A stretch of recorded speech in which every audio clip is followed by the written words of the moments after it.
Beginning in March 2023, and with increased intensity starting in June, Canada has been affected by an ongoing, record-setting series of wildfires. As the worst wildfire season in recorded Canadian and North American history.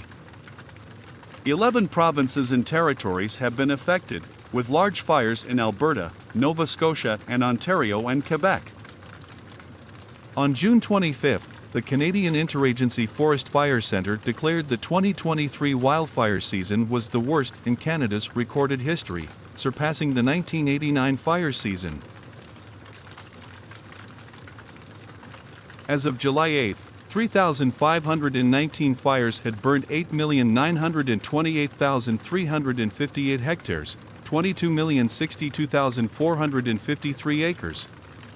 As of June 28, there were 487 active wildfires, 253 of which were deemed uncontrolled. International aid has helped reduce the impact of the fires.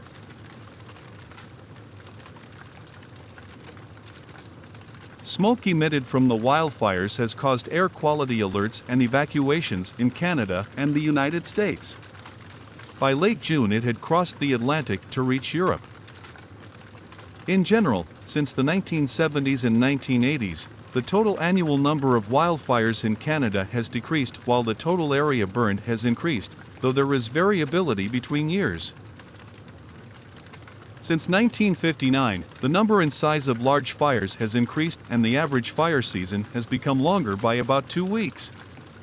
In Canada, wildfire season usually starts in May.